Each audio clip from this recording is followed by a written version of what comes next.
Assalamualaikum warahmatullahi wabarakatuh. Halo semuanya, kami dari kelompok 6 akan menjelaskan materi tentang liberalisme. Sebelum itu, berikut ini merupakan nama anggota dari kelompok 6. Yang pertama ada Vanessa, kedua Aura, ketiga Nomi, dan yang keempat ada Lulu. Apa itu liberalisme?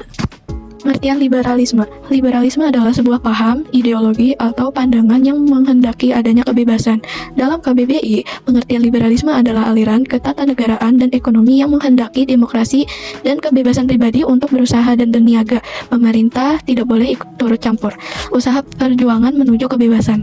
Liberalisme mengutamakan kebebasan individu dalam berbagai bidang kehidupan seperti ekonomi, politik, ilmu pengetahuan, kebudayaan, agama, maupun kebebasan sebagai warga negara. Liberalisme adalah paham yang menuntut negara dan pemerintahan untuk melindungi dan menghormati hak serta kebebasan setiap warga negara mereka. Sejarah liberalisme. Awal kemunculan paham liberalisme adalah peristiwa revolusi Prancis yang terjadi pada abad 18 silam. Peristiwa tersebut disebabkan karena kepincangan dan sistem kesenjangan sosial di masyarakat yang sangat mencolok.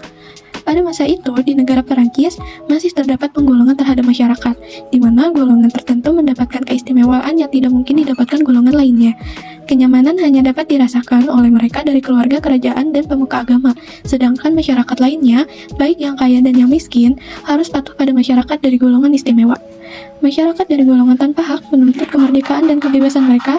Pada puncaknya, yaitu tahun 1789, terjadilah revolusi yang kemudian menjadi awal terbentuknya golongan liberal. Liberalisme kemudian menyebar luas ke berbagai negara lainnya di Eropa yang kemudian diterima dan mendapat dukungan. Yang selanjutnya ada ciri-ciri dari liberalisme. Ciri-ciri dari liberalisme itu ada 5. Yang pertama, kesempatan dan melakukan yang sama, yaitu tanpa memandang status sosial, kedudukan maupun jabatannya. Kesempatan dan perlakuan yang sama tersebut berlaku untuk semua orang, seperti ekonomi, hukum politik, sosial, dan pendidikan.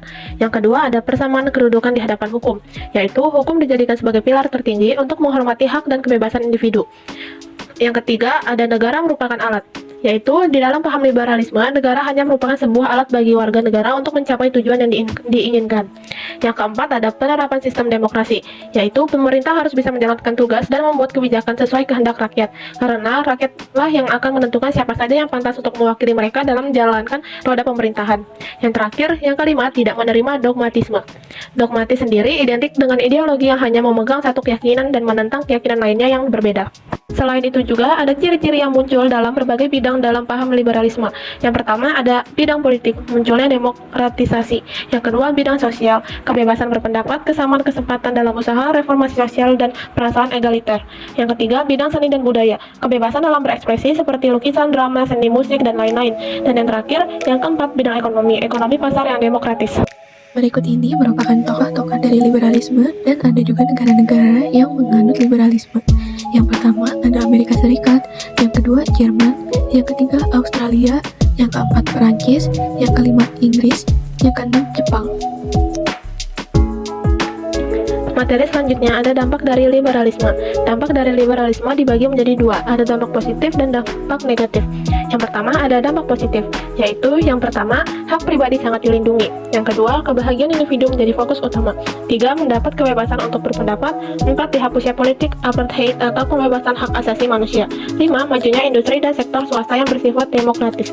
Selanjutnya ada dampak negatif. Yang pertama, ada terjadi praktik monopoli yang individual. Yang kedua, terjadi pasar bebas. Dan yang terakhir, yang ketiga, terjadi kesenjangan sosial.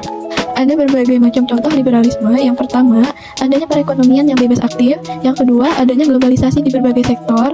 Yang ketiga, adanya kebebasan mengeluarkan pendapat dan bebas berekspresi. Yang keempat, agama bukan hal yang penting. Semua orang bebas beragama ataupun tidak. Yang kelima, penerapan demokrasi di dalam pemerintahan. Ideologi liberalisme ada kelebihan dan kekurangannya. Kelebihan paham liberalisme yang pertama, adanya keinginan dan inisiatif dari masyarakat untuk berkembang menjadi lebih baik. Jadi, masyarakat ini mempunyai sebuah keinginan untuk berkembang menjadi lebih baik. Yang kedua, setiap orang mendapat hak dan kebebasan yang sama di dalam bermasyarakat. Yang ketiga, ada kebebasan individu dalam memilih partai politik tanpa intervensi dari pihak lain. Yang keempat, munculnya motif mencari keuntungan di masyarakat, sehingga sebuah aktivitas ekonomi menjadi lebih efektif dan efisien. Jadi, munculnya motif ini untuk mencari keuntungan di masyarakat yang bisa menjadi lebih efektif dan efisien. Yang kelima, terjadi persaingan yang positif di dalam masyarakat sehingga semua orang ingin menghasilkan produk bermutu tinggi. Jadi dengan adanya persaingan positif ini, masyarakat bisa menghasilkan produk dengan bermutu tinggi. Ada kekurangan paham liberalisme. Yang satu, terjadi monopoli terhadap masyarakat golongan kecil atau miskin. Yang kedua, timbulnya persaingan bebas sehingga pemerataan pendapatan di masyarakat akan sangat sulit dicapai. Jadi ketika adanya persaingan bebas sehingga pemerataan pendapatan masyarakat itu akan menjadi sangat sulit dan sangat kemungkinan kecil pendapatannya. Yang ketiga, munculnya kelompok-kelompok masyarakat yang menganggap dirinya lebih tinggi derajatnya dari masyarakat lain atau sebaliknya. Yang keempat, ada pihak-pihak yang memiliki sumber daya cenderung melakukan eksploitasi para pekerja sehingga menimbulkan kesenjangan sosial di masyarakat.